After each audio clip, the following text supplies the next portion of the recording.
Hello, and welcome to McClendon Studios. I'm your host, David E. McClendon Sr. And today we're going to have an in memoriam for my father, Robert Bruce McClendon Jr.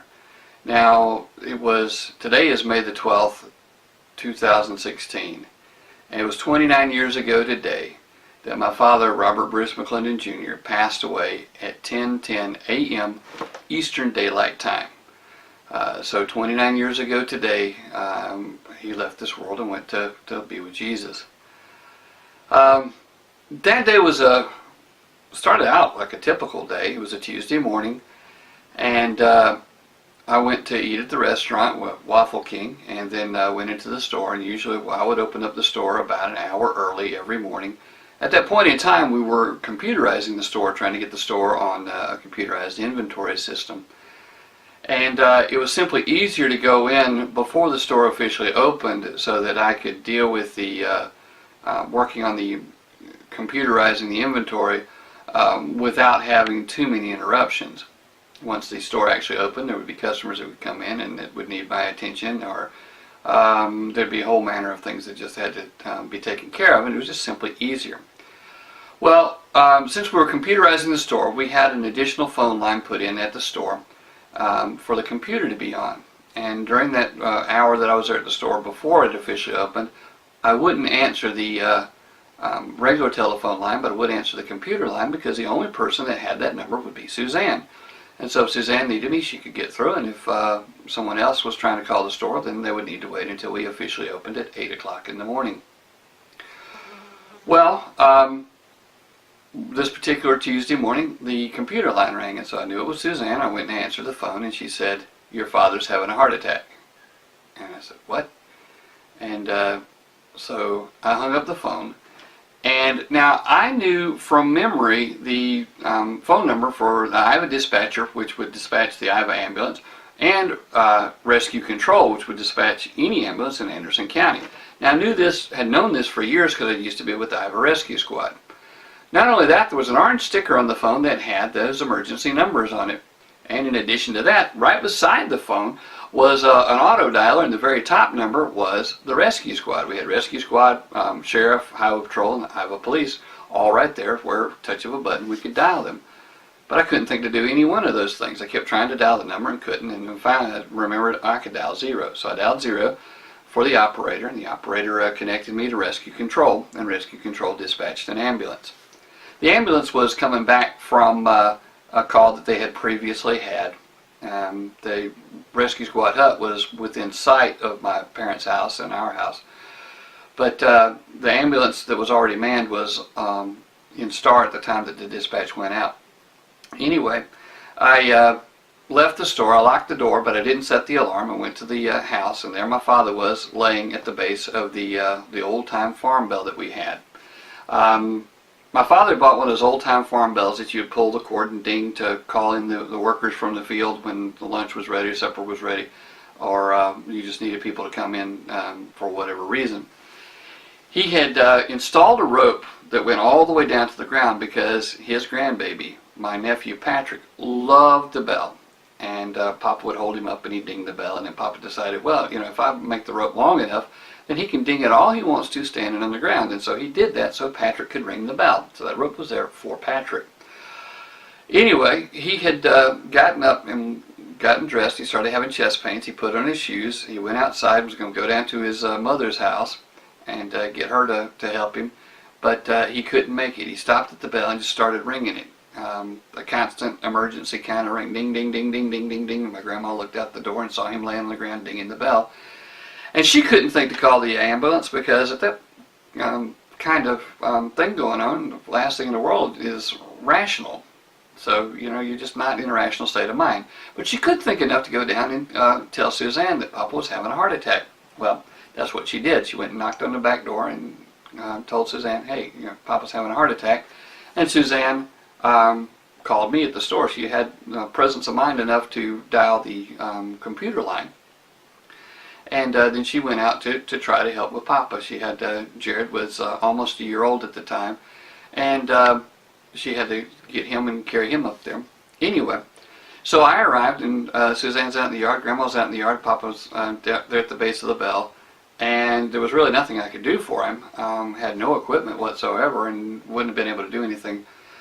The ambulance arrived, and before Papa Bruce would get in the ambulance, he had Suzanne promise that she would open the store, and I had to give her quick answers or quick instructions on how to open the store, and she'd never done this before. I had to tell her where the money was and how to get in the doors, because it was a complicated procedure, because we changed the lock to where it was burglar proof, and so you had to know how to do it, otherwise you'd lock yourself out until you could get a locksmith. Anyway, so we got in the ambulance. I took his blood pressure, and he had no blood pressure. He had a pulse, but no blood pressure. And I thought, this is very unusual. I've never had a patient before that I couldn't get a blood pressure on. I had been an EMT, and my license had expired. And so the EMT in the ambulance tried to get the blood pressure, and they couldn't get it either. So off we went. And they called and had the paramedic, Greg Shore, meet us en route. And Greg Shore got in and started a picture perfect, textbook perfect TKO IV. And I know it was picture perfect because I, in all my years in the ambulance, had ridden with the top-rated paramedic in South Carolina, and one of the top-rated paramedics in the country, who had graduated with the highest of honors from paramedic school and was a nationally registered paramedic. And so I'd seen many perfect IV started, and this was a perfect IV. Unfortunately, it didn't do any good. We got to the hospital, and at the hospital, soon after they got him into the emergency room, they told me they needed to have me go to admitting and admitting. Well, that was the last time I ever saw my father alive.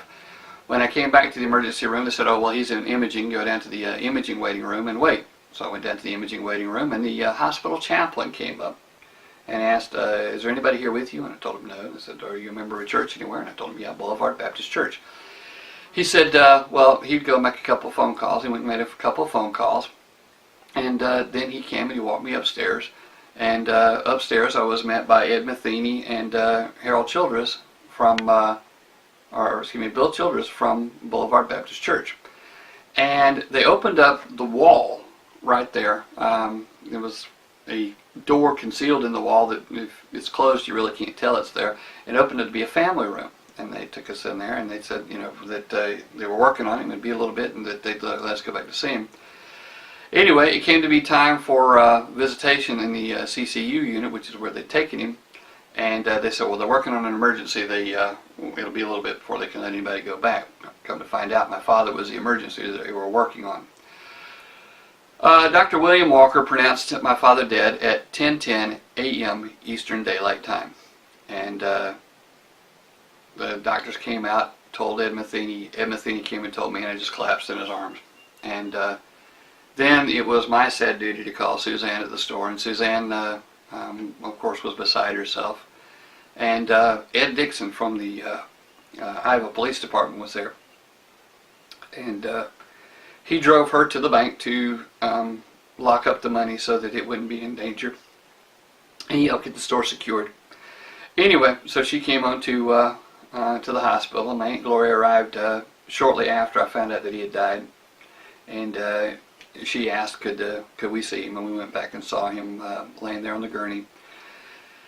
Anyway, and that was a very devastating day. We went back to McClendon Manor because we figured that that's where all the activity would be taking place. And my Aunt Gloria had asked for Dr. Baird to be with her when she told my grandmother that my father had died, and I think my grandmother really already knew it. But as soon as my grandmother saw Dr. Baird, she just lost it. And Dr. Baird checked her blood pressure and checked her out, and thought that she'd be okay. Anyway, it was very nice of him. He was also our deacon at the church, by the way, so that was extra special for us. Anyway, so it was a day that changed our lives. Very real way it changed our lives. And I tell you that as a memorial, but let me tell you a little bit about what my father was like. And one of the clearest things is to tell you the story of the television marathon. Right after Suzanne and I got married, by the way, my father proposed to Suzanne for me. And you'll read one of our other posts, and it'll tell you in detail about how he proposed for me to Suzanne. Anyway, to make a short story long, I'm going to tell you about the television marathon. And one day, a Friday, the RCA salesman came to the store and told my father that he could get him an excellent deal on a truckload of televisions, VCRs, and stereos. And my father's like, wow, this is a great deal. I've got to have it. And so it was already Friday evening, and he told my mother after the salesman had left that he'd ordered a truckload of televisions and stereos and VCRs. And she said, Bruce, you can't do that. You're going to have to call him first thing Monday morning and cancel that. It's just not possible. I was like, why? She says, she takes him back into the back room and says, look, we've got a stock room full of televisions that aren't paid for. A stock room with about 60 VCRs here and stereos galore. Well, I don't know how many of any of these there were, but it was full. The stock room was full of electronics, and we had an ample supply out on the showroom floor as well. Well, the next morning I was eating in the Waffle King, as I was wont to do on Saturday mornings. I was eating in the Waffle King, and he came in and he said, David, get your riding breeches on. I said, what? And he told me that we had to sell every electronic device in the store by sundown, or by the time the store closed. I'm like, okay.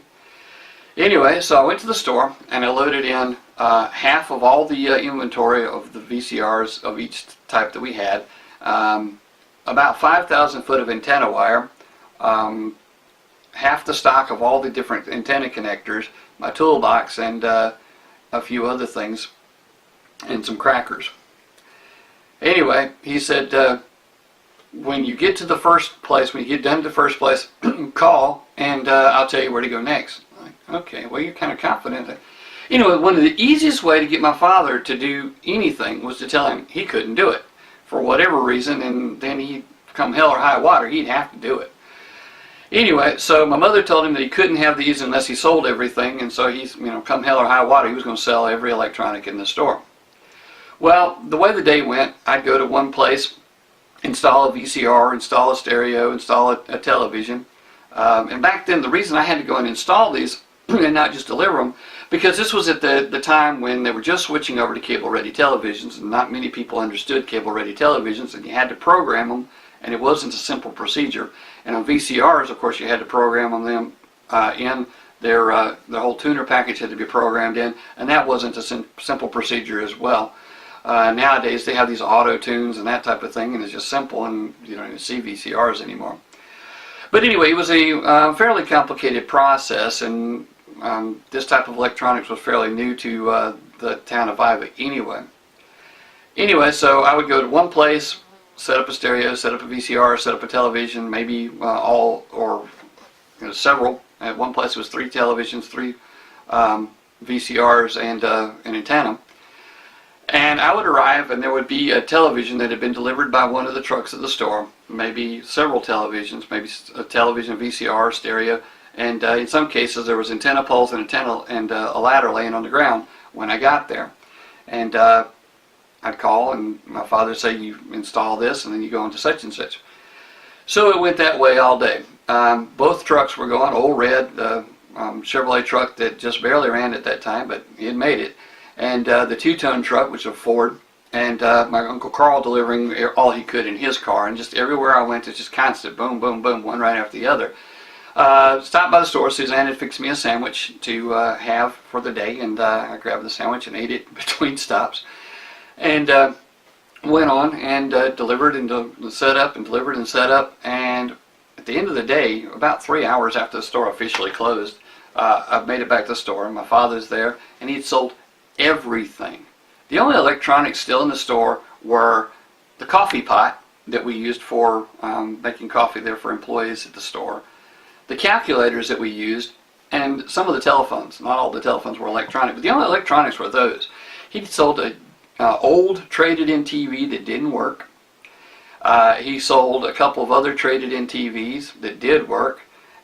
Everything, down to the bare walls. He even sold the display for one of the video discs. The display it was in, the whole shooting match video disc player, the television that was with it, the display itself went out to this one gentleman's house, and it was just amazing. And my father got his truckload of televisions, and it was a challenge, and I think everybody was glad that we participated in it. My wife Suzanne and my mother just spent all day writing contracts and getting them figured out, and my father spent all day selling, and the shop guys that spent most of the day out delivering, and my uncle spent his whole day out delivering, and it was just amazing. Anyway, that's one of the things that I think about when I think about my father. He was an amazing salesman. He was a terrible businessman in the respect that he couldn't deal with inventory control. But that's a complicated thing in the world of small business, and if that's your only fault, then hey, that's no problem. We offset one another. It worked out pretty good. We had a great day. It was wonderful, and it's just a loving memory of my father, Papa Bruce. We miss you, Pops, and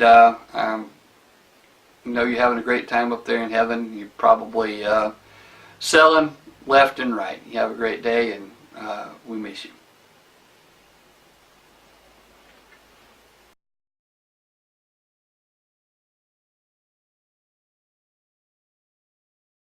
This is a Federal Trade Commission required notice.